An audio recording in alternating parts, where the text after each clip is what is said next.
To understand China, you must understand their history, culture, and beliefs. China has had three main periods of unification spanning from 220 BC to present day. Throughout their history, the Chinese have placed an emphasis on the group rather than the individual. This group mentality has impacted a number of their major historical events as well as how they perceive the world. The People's Republic of China is led by the Chinese Communist Party, known as the CCP. China has 22 provinces, and they have declared Taiwan to be their 23rd, but the Taiwanese consider themselves affiliated with the Republic of China. Only in more recent history, beginning in the 1800s and especially since the late 20th century, has China become increasingly involved in the world economy. Additionally, China is deeply rooted in the principles of Confucianism, which is based on humanism, faithfulness, propriety, and education. Its social hierarchies are built on these tenets, which promote the collectivist structure and instill inequality. They also dictate how the people interact and why submissiveness is prevalent. This brief overview reveals the need to understand China's culture for successful exchange. Communism and collectivism have also been rooted in China's history and culture and are the main political influences today. Its government has closely monitored and regulated activities over time and has made previous efforts to prevent underground political organizations, riots, black market trading, and other non-approved activities. Today, it forbids worker unions and even discourages non-governmental organizations. Sidney Gray, a theorist, developed a methodology that applies Dr. Hofstede's research on cultural determinants to ascertain a country's anticipated accounting values. Based on his methods, China's system is expected to be grounded on statutory control, uniformity, conservatism, and secrecy. Each of these factors can be justified by China's Confucian values. As mentioned before, the CCP is the controlling party of China. Their Congress is called the National People's Congress. Its members are voted into positions, and anyone with CCP-based beliefs can run. The two highest designated positions are the president and the premier. While the premier executes the main responsibilities, the president essentially serves as a figurehead. In the late 1900s, the Chinese government began working to improve the social stability of its country. The Chinese people were moving towards more individualistic values and responsibilities, leading to reform within the political and financial sectors. The reforms caused changes in the economy, the accounting industry, poverty rates, environmental impacts, and crime rates. China's economic success offered new industries in the cities, causing people living in rural areas to move to the cities. New opportunities that emerged from trade and capitalism have enabled China's economy to grow over 10 times during the past 30 years, and the growth that they're experiencing does not show signs of stopping. The reform influenced a shift in accounting towards a more internationally compliant and managerial system.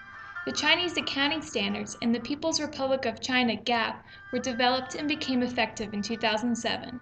While the standards include slight differences from IFRS and US GAAP, China is continually updating their system.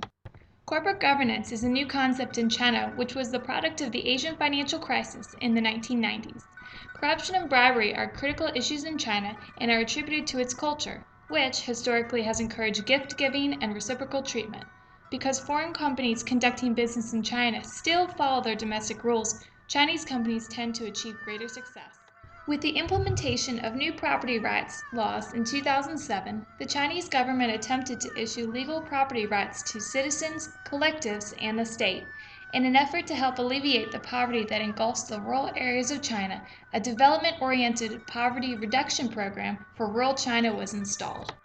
Due to China's massive population and urbanization, China's environmental impact is high in comparison to other countries. They are the second largest energy consumer in the world. China has been pressured to control its environmental damages, so they have engaged in producing clean and renewable energy sources, including wind turbines and solar panels. As China has continued to prosper from industry growth, the yen's value compared to the dollar has improved as well, forcing the Chinese to revalue their currency.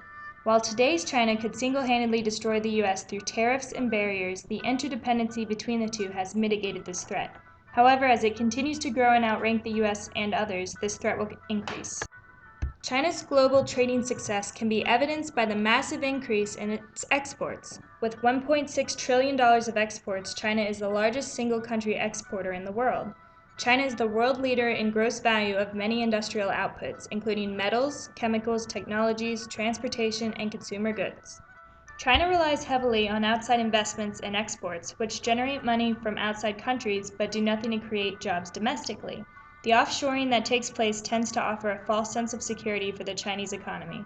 This economic setup creates high margins of economic inequality where there are huge gaps between the wealthy citizens and the poor citizens.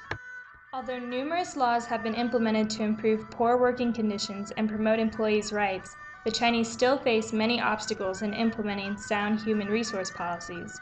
Also, Chinese companies have the challenge of high turnover rates and a lack of talent when hiring employees.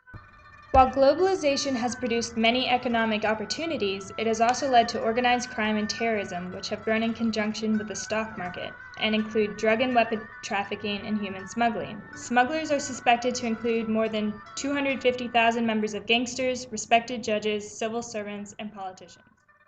China has built up its standing military, which consists of 2.5 million people spread between its 5 branches. The CCP states that its goal for its military are to simply protect its own security and interests. However, other countries question their true intentions. China poses as a security risk to other countries because of its massive military and its limited transparency. As China continues to grow as a country and become an emerging superpower, it faces many challenges that must be managed simultaneously.